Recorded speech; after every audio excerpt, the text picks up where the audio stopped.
En el capítulo de hoy voy a barrer para casa, literalmente, porque después de hacer la vez anterior una introducción general a la brujería, sí que es verdad que me centré mucho más en Europa, porque al fin y al cabo es la que mejor conozco.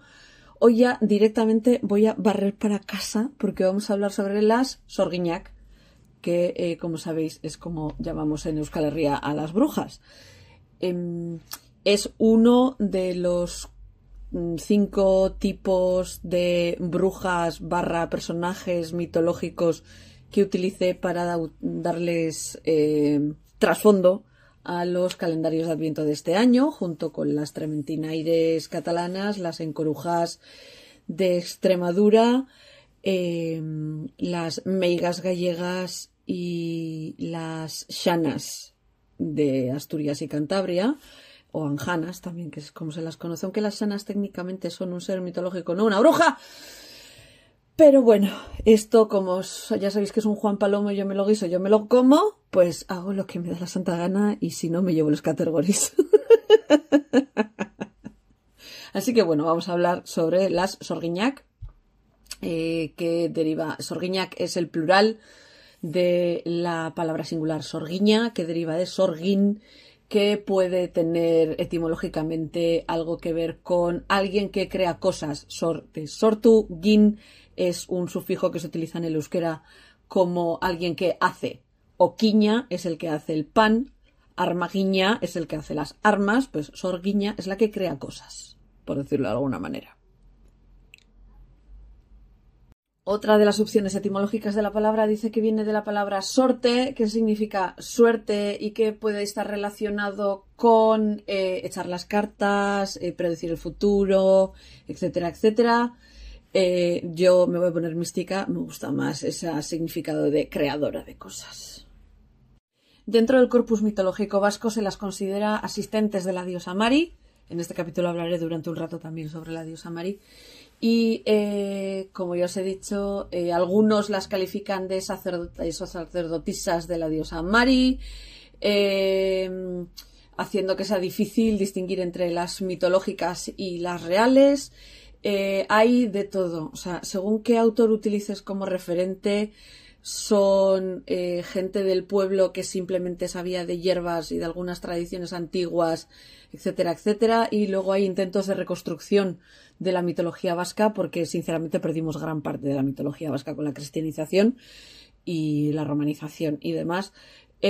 Mantuvimos algunos conocimientos, mantuvimos algunos dioses y algunos nombres como Ortzi, Ilargi, Amalur y todas estas cosas, pero las leyendas asociadas, digamos que son mayoritariamente reconstrucciones, aunque Mari, tocó señoría, pues sí que es conocida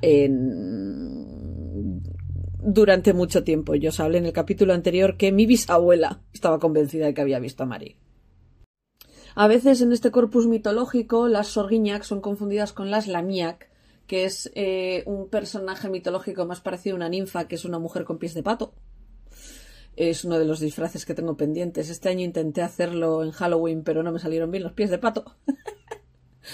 Y junto con ellas, especialmente junto con los gentillak, que son otro personaje de la mitología vasca, que digamos que son aquellos que no fueron cristianizados, viene de gentil, del latín gentilis, o sea, civilización precristiana, son quienes construyeron los megalitos. Euskadi tiene una colección de megalitos que lo flipas, es algo que aquí se dio mucho y siempre es atribuido a los gentillak o a las brujas la construcción de estos megalitos. Hay más de un dolmen que se llama sorguineche y cosas por el estilo.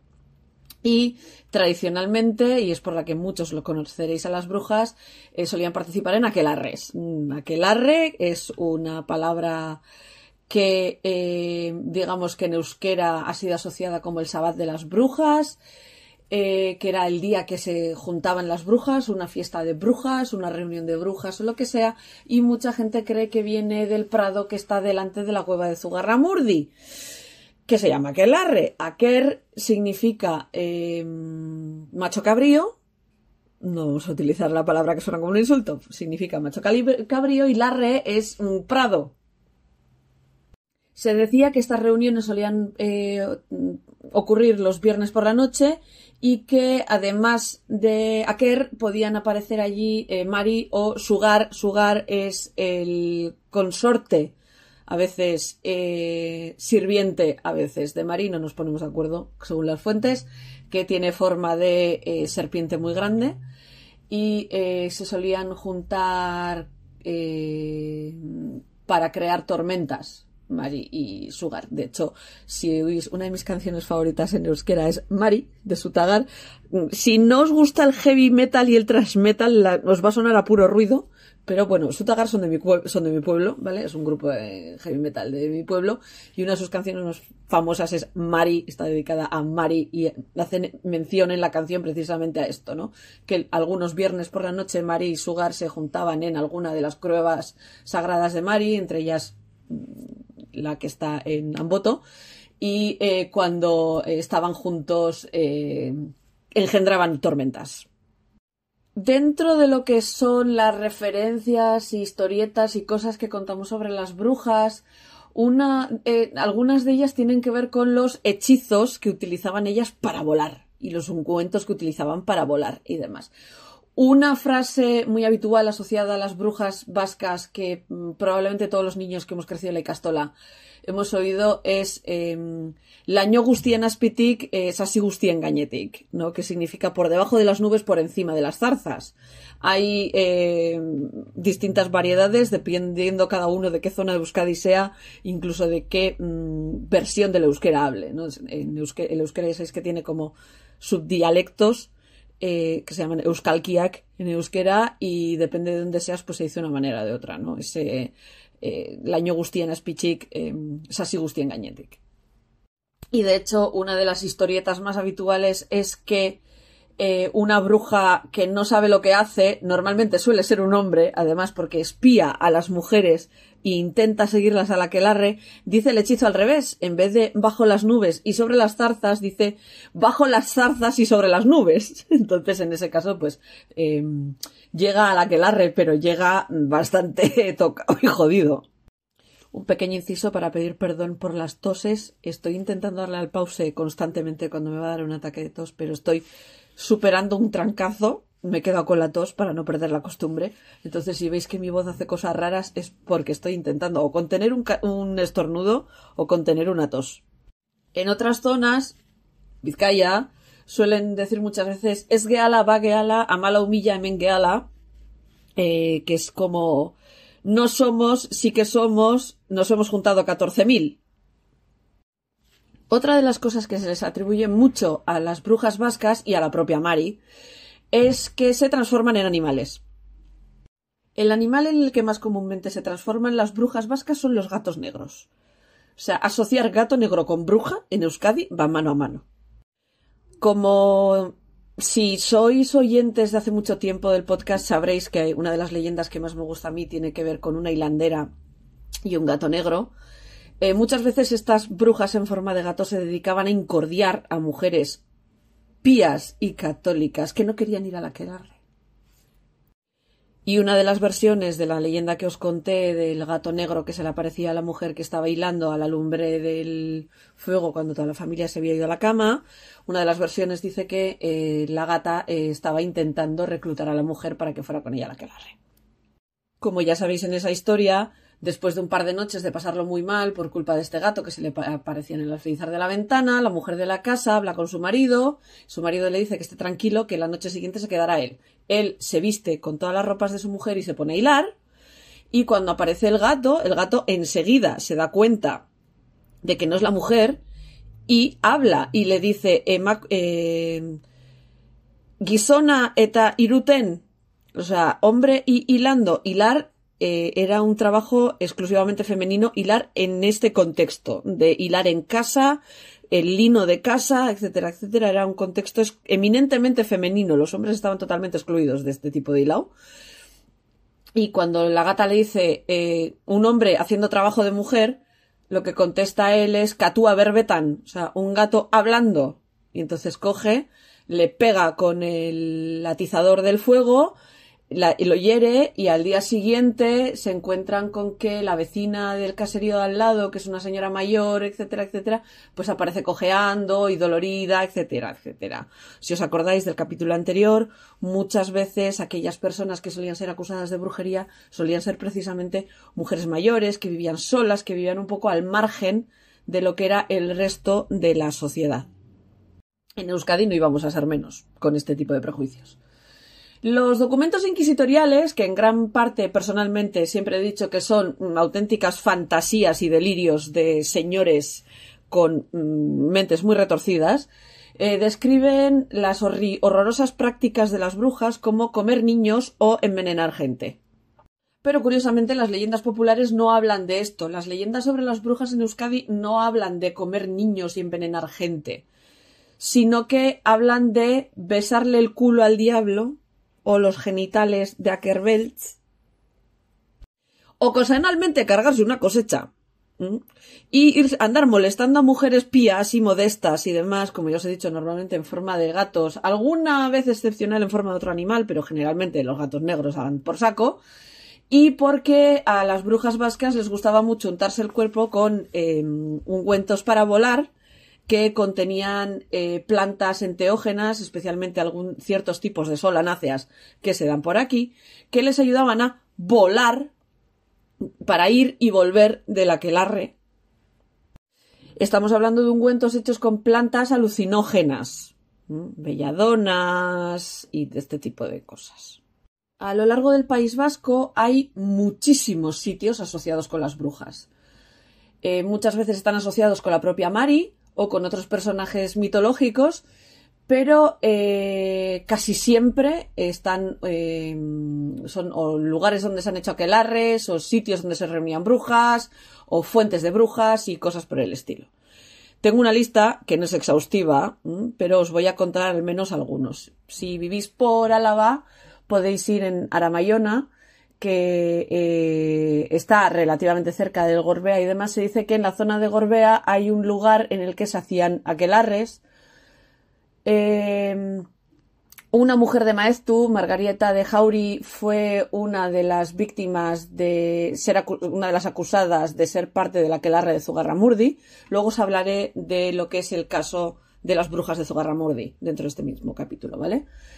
En Vizcaya tienen probablemente el pico más famoso dedicado a Mari, que es Amboto, la punta de Amboto, el monte de Amboto.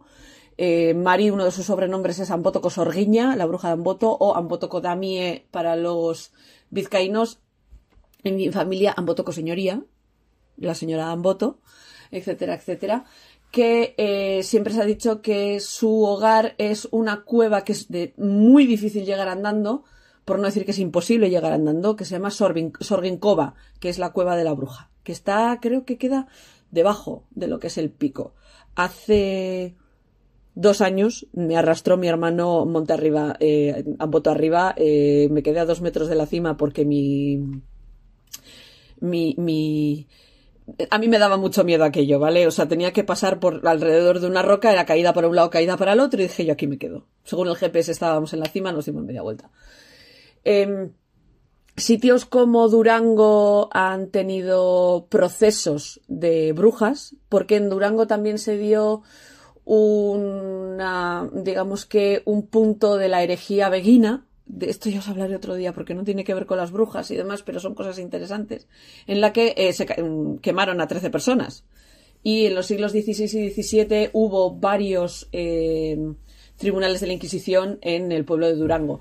Muy, muy, muy famoso es el Prado de Petralanda, en Dima, que es donde se dice que se juntaban todas las brujas de Arratia en el siglo XVI, según los registros inquisitoriales. Esto va para Olatz. Si me estás oyendo, Olatz, que sepas que en Murueta, mi amiga Olatz, de la que la haré de los viernes, es de Murueta, que sepas que en Murueta, en Echebarchucolanda, se hacía un aquelarre, así que ya me puedes ir localizando el sitio, que tenemos que ir. En Orozco está la cueva de Supelegor, que es otra de las cuevas asociadas con Mari. A Zalla, directamente a todo el pueblo le llaman un pueblo de brujas. Y Ceberio está tan cerca de Dima que probablemente todas sus brujas se juntaban también en Petralanda. Los guipuzcoanos somos los mayores fans del tema porque es donde más sitios tengo asociados y curiosamente la asociación que tiene Eibar con las brujas os la contaré al final. Ya sabéis que yo soy de Eibar. Pero Ataun, pueblo del interior de Guipúzcoa, donde nació Barandiarán, que ya sabéis que es uno de los padres de la antropología en Euskadi, etcétera, etcétera, es probablemente uno de los sitios donde más referencias de brujas hay. Tienen un montón de sitios con Sorgin en el topónimo, Sorgin Iturri, Sorgin Pelota, Sorgin Zulo, Sorgin Zuloeta y demás. Es un sitio en el que también hay prados frecuentados por Sorgiñak. Uno de ellos, de hecho, se llama Dantzaleku. Dantzaleku, es traducción literal, es sitio para bailar. Hay una mujer de Rentería, María Zozoaya, como una de las procesadas en Zugarramurdi. En Hernani tienen la cueva de Sorgin Chulo. En Hondarribi, los procesos inquisitoriales de 1530 descubrieron que las brujas de la zona se reunían en Jaizkibel, cerca de la ermita de Santa Bárbara. Aunque hay un montón de puntos de Jaizkibel en el que dicen que se juntaban las brujas. De Lezo se dice que las brujas de Lezo envenenaron al inquisidor Ugarte en 1531. En Mendaro, que está aquí al lado, hay una leyenda de una de estas brujas que se transformaban en gatos para molestar a mujeres en la casa de Sillerokua o Sillerene. No tengo localizada la casa, prometo ponerme con ello, ir y sacarle foto, porque a Mendaro voy relativamente a menudo, porque básicamente es de donde sale el chocolate de la caja de Adviento que lleváis encima, así que sepáis que probablemente en las inmediaciones de donde está Saint Jerons, porque Mendaro es un pueblo muy curioso, porque tiene una parte antigua muy pequeñita, que era lo que era el barrio de Mendaro. Mendaro se independizó del Goibar.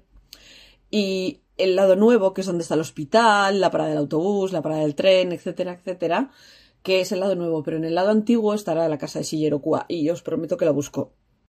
En Oñati, una de las cuevas conocidas como Gaistozulo, literalmente mal agujero, es uno de los principales hogares de Mari, donde se reunía con su corte de Sorgiñak. Y en la zona de Cegama a Mari le llaman Aquetegui con Sorgiña. Aquetegui es un monte que les queda relativamente cerca, que también tiene una cueva llamada Sorginzulo. Siguiendo en Guipúzcoa, ¿qué relación tenemos los eibarreses con las brujas? Bueno, pues hay un dicho que dice que las brujas dejaron de existir en Euskadi cuando en Eibar empezamos a hacer escopetas. En la zona de Lapurdi, Labourd es parte de las 3 provincias vascas que están en Francia. Es donde se dieron las persecuciones en 1609 de Pierre de Lancre. Pierre de Lancre, etcétera, etcétera. Hay muchos lugares asociados con la brujería, entre Endaya, Sare, Sempere, que es, de hecho, cuando Pierre de Lancre estaba en plena caza de brujas, vivía en Sempere. Ya que fue el señor del castillo de Amu, que queda relativamente cerca, el que pidió que se empezasen estas investigaciones y esta caza de brujas, porque según los registros judiciales había una aquelarre que solía participar, solía formarse en el cementerio o en casas privadas que obviamente tenemos grandes dudas sobre esto, porque Delancre era un fantasma, así hablando mal y pronto. De hecho, el señor tenía tanta paranoia que creía que muchas de las brujas de la zona querían matarlo. Pero los que más registros tenemos sobre brujería y demás están en Navarra, especialmente porque fue el territorio más afectado por el proceso inquisitorial de 1610, que aunque se enfocó en el aquelarre de Zugarramurdi, digamos que hubo acusaciones antes y después en prácticamente toda la zona de Navarra. Desde Alsasua a Aduriz, pasando por Baztán, por Vera de Bidasoa, Burgui, Esparza, Echalar, todas estas zonas de Navarra que están pegadas a Guipúzcoa. Y de las brujas de Navarra se decían que eran tan así que Juana I de Navarra se dice que fue asesinada por magia negra por parte del arzobispo de Troyes. y que desde entonces el fantasma de la reina se aparece en el bosque de Irati. El bosque de Irati, que también igual os sonará, os querrá sonar de que os he hablado yo de estas cosas. Y luego, obviamente, la ultra conocida Zugarramurdi. De Zugarramurdi os hablo ahora dentro de un ratito, cuando os hable de las brujas de allí específicamente. Como ya os he dicho, la figura mitológica vasca más íntimamente relacionada con las brujas es Mari. Mari, también conocida como Mari Urraca, Amboto Komari, señora de Amboto, Amboto Kodamia, Murumendi Kodama, señora de Murumendi, Aketegi Kodama, Aketegi Kosorguiña y demás, es la principal diosa de la antigua mitología vasca. O sea, sabemos que la mitología vasca, el personaje principal era femenino. O sea, eso lo sabemos. Parece ser que su hogar principal era el Monte Amboto, que tiene 1330 metros de alto.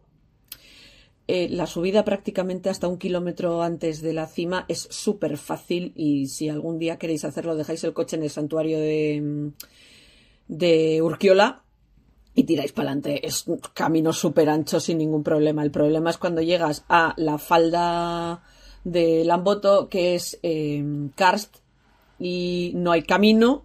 Vas por dentro de un hayedo que está agarrado a la roca, literalmente, y no hay camino. O sea, te vas inventando por dónde subes.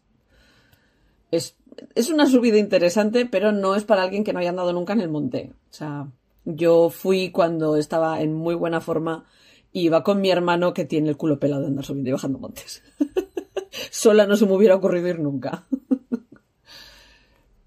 Digamos que es en esta cueva del Amboto donde ella se encarga de controlar el clima en Euskadi, porque se dice que el buen tiempo y el mal tiempo los controla ella, y además dispensa justicia.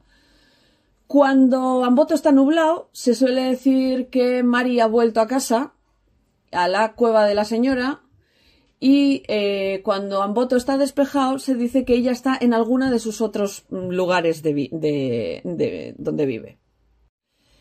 Como ya os he dicho, en la mitología se la casa, bueno, lo de casarse es esto con pinzas, ¿no? Pero bueno, su consorte es el dios Sugar, que también recibe el nombre de Sugoi o Mayu, o Maju, depende cómo pronuncies la J, depende de dónde seas, pero digamos que es una deidad precristiana, masculina, asociada con las tormentas y el trueno, que muchas veces nos lo solemos imaginar como si fuera un dragón o una serpiente.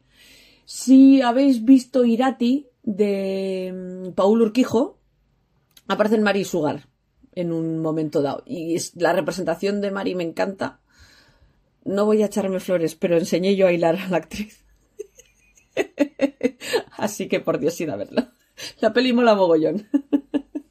Y aparecen brujas vascas y mucho personaje mitológico y demás. En la película que acaba de sacar Urquijo de Gaua también hay brujas, por si queréis ir a verla. Lo dicho, las leyendas suelen conectarla mucho con el clima y con el tiempo, y que muchas veces cuando ella y Mayu se mueven juntos, o sea, viajan juntos, les precede una tormenta de granizo.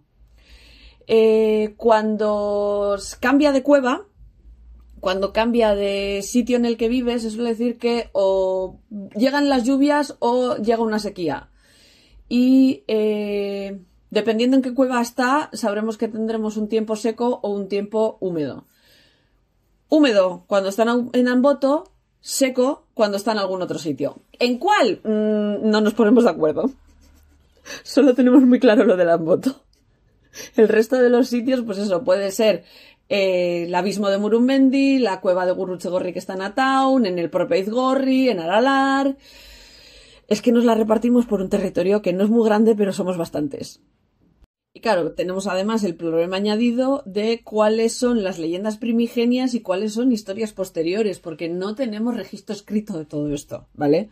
El euskera no tiene registro escrito hasta muy tarde, aunque bueno, sí, tenemos la mano de la mano de Irulegui y las glosas emilianenses y todo lo que queráis y tal, pero registro escrito de la mitología vasca no hay un corpus sobre el tema. Y si ya mitologías como la griega, que tienen un corpus escrito, tienen contradicciones y cosas que no están, pues imaginaros una como la vasca, que está más patas arriba todavía. Se han hecho intentos de reconstrucciones y bueno, más o menos esto es el consenso al que hemos llegado. Etimológicamente, de la misma manera que Sorgin, tenemos problemas para saber de dónde puñetas viene Mari. Puede venir de Emari, que significa regalo o don, o de Amari, que significa la que es madre, pero y que ambos hayan perdido la vocal del principio. También pensamos que por la cercanía entre el nombre de Mari y María, realmente el nombre sea un sincretismo para ayudar a los paganos a adaptar esa creencia en Mari y meterse más en la veneración de la Virgen María. Muchísimas vírgenes vascas están asociadas con montañas, dólmenes, cuevas y sitios así, Arantzazu, Arrate, Begoña, o sea, muchas están asociadas con sitios que podrían haber sido perfectamente lugares de culto de una deidad como Mari tan asociada con las montañas. Y el primer registro escrito sobre la Dama de Amboto lo hace Esteban de Garibay y Zamayoa, que nació en Arrasate Mondragón el 9 de marzo de 1533 y que fue escribano de Carlos V, fue uno de los cronistas de Carlos V, y la primera mención que se hace de esto es en el Memorial Histórico Español, y aparece registrado como la Dama de Amboto. Y este era de Arrasate. Arrasate, digamos que no está lejos de... Bueno, tienen su propio monte, ahí, el Udalaitz, pero desde Amboto se ve el Udalaitz. Una de las curiosidades sobre Mari dentro de lo que es la mitología vasca es que tiene naturaleza de deidad. A diferencia de otras criaturas que comparten con ella este corpus espiritual, este corpus legendario, Mari sí se la considera una diosa. Hay otros personajes que no, o sea, que son númenes, son espíritus pero no se les considera dioses. A Mari sí. Muchas veces se la suele representar como una mujer vestida de rojo. El rojo es un color asociado con ella porque está muy asociada al fuego. Una de las representaciones de Mari, de hecho, es una mujer con los brazos que se elevan hacia el cielo en forma de árbol, que están ardiendo en llamas, y también se la asocia con el rayo, los truenos a Sugar, los rayos a Mari. Como ya os he dicho, está asociada con numerosas fuerzas de la tormenta, de la naturaleza, incluida la tormenta, las tormentas y el viento, y además se la identifica con los animales que son rojos. Una vaca roja, un carnero rojo, un caballo rojo o un carnero negro. Si lo del carnero negro os suena es porque está asociado efectivamente con las brujas y los aquelarres. A Mari se la considera una deidad tectónica, o sea que vive bajo tierra.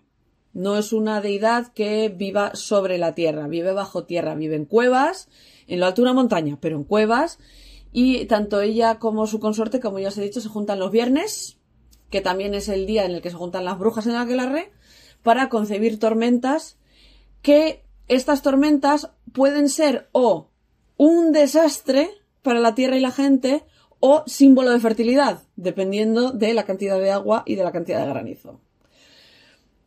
Mari es servida por un grupo o una corte de Sorguiñac, de brujas, que son las que se encargan de todo lo que ella pueda necesitar y son sus ayudantes y sus emisarias y demás. Y como ya os he contado, probablemente el sincretismo más importante de Mari es con la Virgen María, que como ya os he dicho, la cantidad de vírgenes que hay en Euskadi no tiene nombre y probablemente tenga que ver con esta especie de facilidad para el culto hacia lo femenino que ya venía de antes.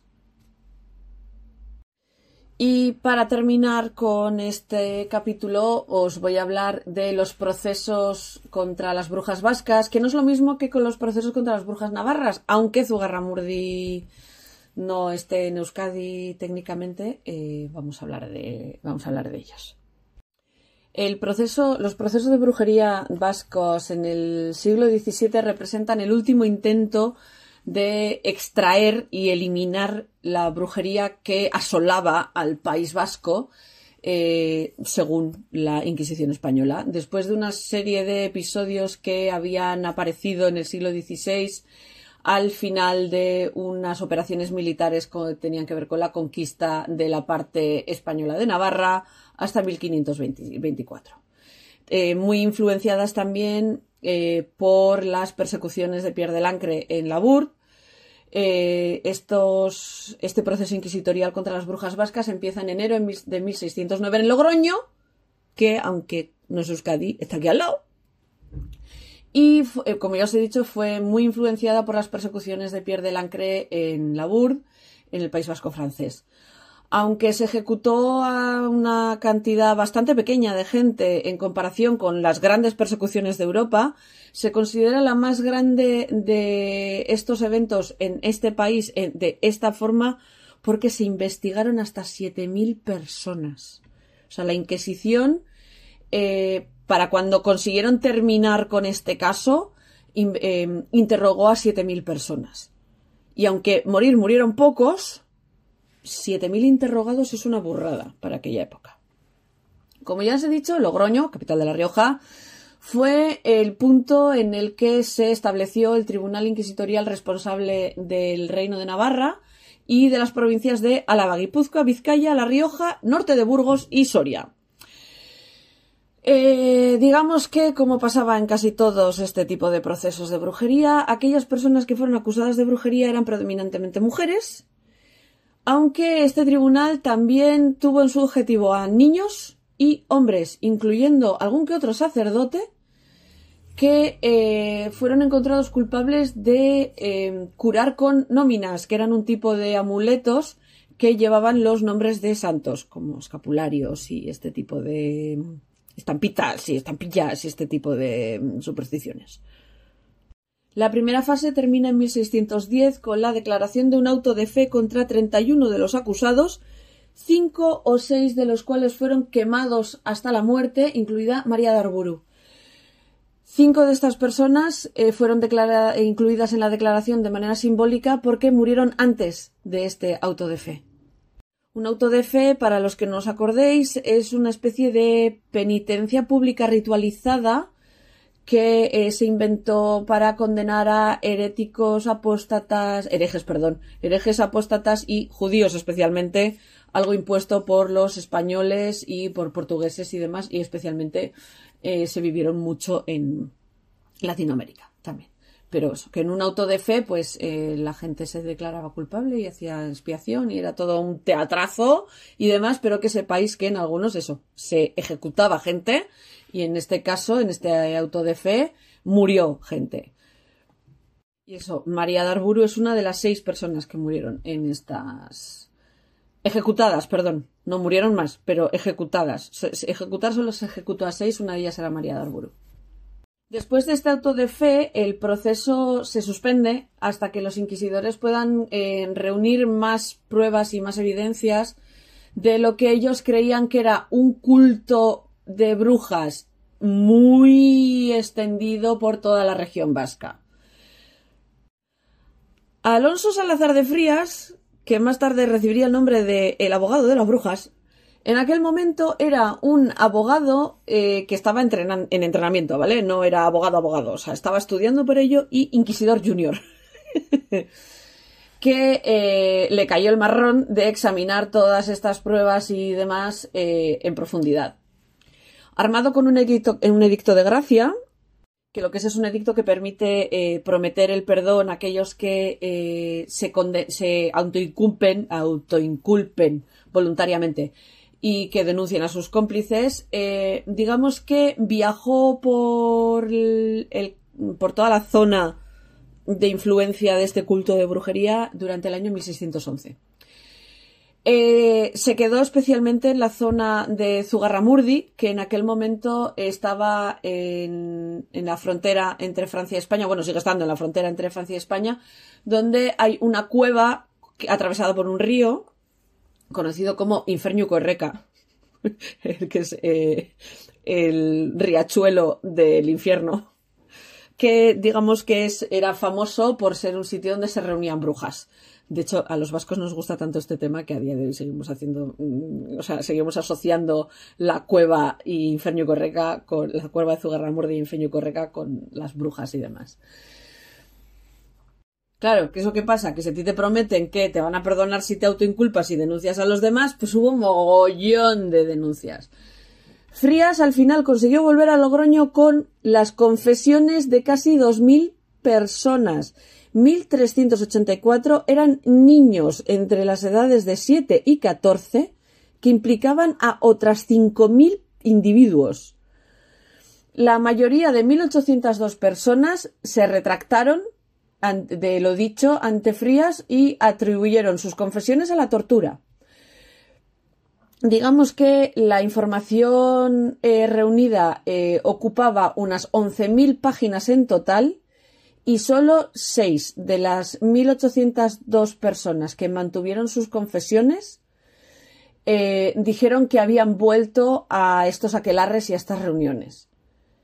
De esas 7.000 personas acusadas en este tribunal de la Inquisición contra las brujas vascas, ejecutar solo se ejecutó a 6. A Domingo de Subildegui, María de Chachute, Graciana Charra, María Baztán de Borda, María de Arburu y Petri de Juan Gorena.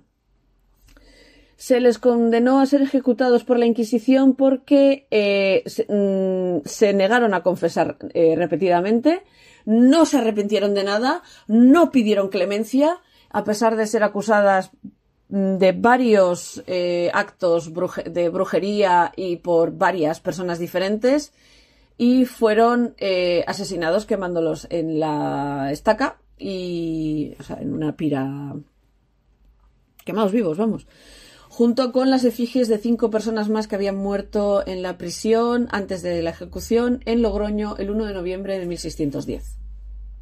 Hacia el final de estos eventos se empezó un proceso parecido en Hondarribia en 1611. Hondarribia es Fuenterrabía.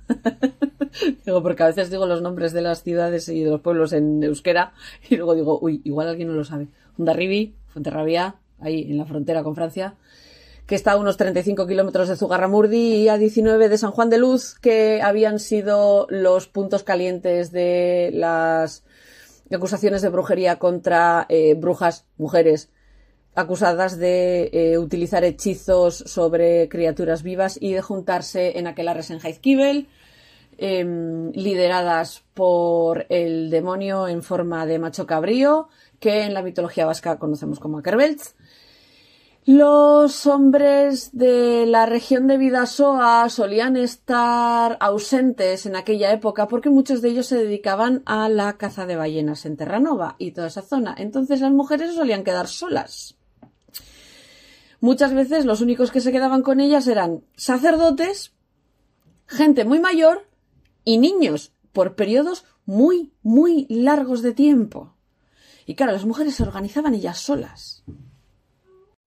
Así que en esta zona siempre nos hemos tomado las cosas como con un poco de pinzas, en plan, en el fondo lo que nos hacía gracia es que las mujeres se controlasen ellas solas. Porque una característica muy curiosa sobre la península ibérica, sobre España, es que la creencia en las brujas era comparativamente bajo respecto a otras zonas de Europa en la que la creencia en las brujas era de auténtico pánico brujeril. O sea, está descrito así, la witch craze, el pánico brujeril. Nunca había sido especialmente fuerte, pero se debilitó más incluso cuando las leyes visigóticas establecidas por los visigodos en el último siglo en el que estuvieron rigiendo España y que fueron preservadas por el cristianismo durante casi toda la Edad Media, pues hacía que la creencia en los fenómenos sobrenaturales como las brujas, las echadoras de fortuna y los oráculos era un crimen y era herejía. Entonces, claro, o sea, que la gente no creía en estas cosas. Se aplicaba a santos, se aplicaba a vírgenes y ya está. La creencia en la brujería sí que sobrevivió en algunas zonas, especialmente en el norte, en las regiones montañosas, o sea, Galicia, Asturias, Cantabria y el País Vasco. O sea, la cornisa cantábrica. Especialmente gallegos y vascos. La Inquisición española, que persiguió a muchos protestantes, a muchos conversos, que ya sabéis que son descendientes de judíos y moros que se habían bautizado, y digamos que a aquellos que introducían libros prohibidos dentro de España. O sea, la Inquisición se dedicaba realmente a eso, no se dedicaba a perseguir brujas. Ya hacia 1538 el Consejo de la Santa Inquisición había advertido a los jueces que eso que habían leído en el Malleus Maleficarum lo cogieran con pinzas. O sea, la Inquisición española no se tragaba el Malleus Maleficarum. No se creían el Malleus Maleficarum. En marzo de 1610, cuando estaban con todo el proceso de Logroño, Antonio Venegas de Figueroa, que era el arzobispo de Pamplona, escribió una carta a la Inquisición diciéndoles que esta caza de brujas se basaba en mentiras y en autoengaños. Y que había muy poquito tema brujeril en la región antes de las acusaciones y de este proceso. Como ya os he dicho, cuando hablábamos de las víctimas y todo esto, el corpus de las denuncias viene de niños entre niños y adolescentes. Es algo muy parecido a lo que pasó en Salem. De Salem hablaremos en el siguiente capítulo. Pero es algo muy parecido a lo que pasó en Salem. O sea, mentiras, acusaciones falsas y autoconvencimientos de cosas que se creen que han pasado, ¿no? De hecho, en los círculos académicos españoles de la época había un escepticismo brutal con la brujería y se consideraba que era una superstición protestante del norte. Salazar, como ya os he dicho, que era el más joven de todos los jueces de un panel de 3, era muy escéptico sobre el tema de la brujería. Y, de hecho, él en sus escritos dice que él no había encontrado prueba de verdad sobre la existencia de la brujería, a pesar de la cantidad de confesiones que le habían dado. Además, cuestionaba la base central de este proceso. Y como Salazar no daba su brazo a torcer y no se ponían de acuerdo los 3 jueces de cómo había que proceder, acabó mandándose el tema al Inquisidor General en Madrid. De hecho, a Salazar llegaron a acusarlo de estar en liga con el diablo los otros 2 jueces, Alonso Becerra y Holguín y Juan del Valle Alvarado. De hecho, entre las objeciones de Salazar está el hecho de que él dice: tenemos que creer que ocurría la brujería en una situación simplemente porque las brujas dicen que así ocurría. Y decía que no, que está claro que a las brujas no hay que creerlas y que los jueces no deberían de pasar sentencia sobre nadie a menos que el caso pueda ser probado con evidencias externas y objetivas lo suficientemente convincentes para cualquiera que lo escuche. O sea, aquí el pobre diciendo: ¿queréis hacer el favor de no juzgar a alguien a muerte por algo que ha dicho fulanito? Y decía que ¿quién puede aceptar que lo siguiente es real? Que una persona pueda frecuentemente volar por el aire y viajar cientos de ligas en una hora, que una mujer pueda viajar a través del espacio con la forma de una mosca, que una persona pueda hacerse invisible, que pueda estar en un río o en el mar y no mojarse, que pueda estar a la vez en la cama y en el sabbat, que una bruja pueda convertirse en cualquier forma que ella quiera, que ya sea un cuervo, una mosca o un gato. No le entraba en la cabeza que eso pudiera ser real y que alguien se tomase algo en serio, como así, en serio. Y para suerte de Salazar, parece ser que el Inquisidor General también compartía esta visión de que una confesión o una acusación no eran suficiente evidencia de brujería. Y durante cierto tiempo la oficina central de la Inquisición siguió siendo muy escéptica en temas de brujería y de magia y solo sancionaron las 6 ejecuciones de las que os he dicho sin muchas ganas, digamos, como que sea, más que nada porque había una sensación de pánico absoluto en Logroño. O sea, y había que hacer algo para calmar ese pánico.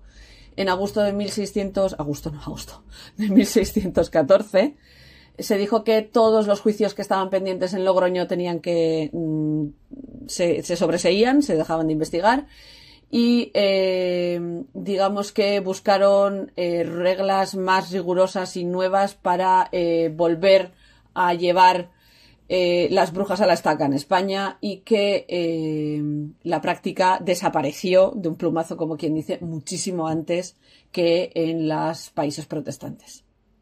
Sobre el trasfondo y las circunstancias que llevan a este tipo de procesos, sabemos de dónde viene. En el contexto amplio de la persecución religiosa y el conflicto en Europa, la Iglesia Católica quería llevarse por delante antiguas costumbres y creencias y sistemas de creencias que ellos percibían que podían ir en contra de la autoridad de la Iglesia.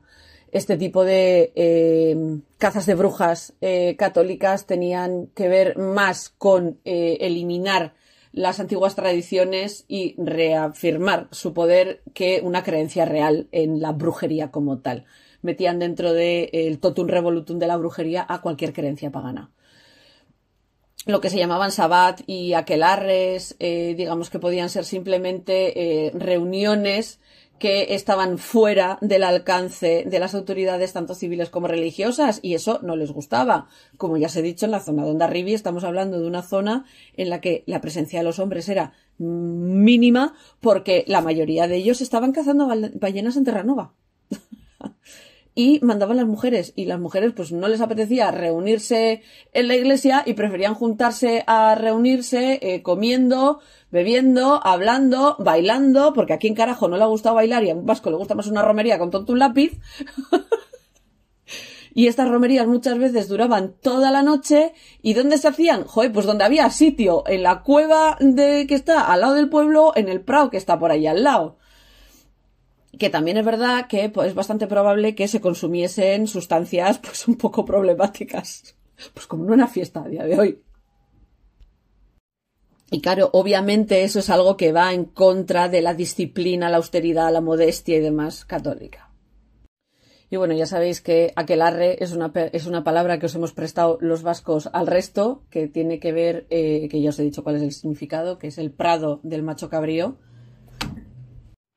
y que ha quedado unido a esta especie de misa negra, etcétera, etcétera, en gran parte por el énfasis que se hizo en el proceso de las brujas de Logroño, a las brujas de Zugarramurdi, sobre si hacían burla de la liturgia católica, y digamos que entre las ideas febriles de Pierre de Lancre en el País Vasco francés y las confesiones absurdas de las brujas de Zugarramurdi, digamos que es la descripción más sofisticada de lo que es una misa negra que se ha encontrado nunca en Europa.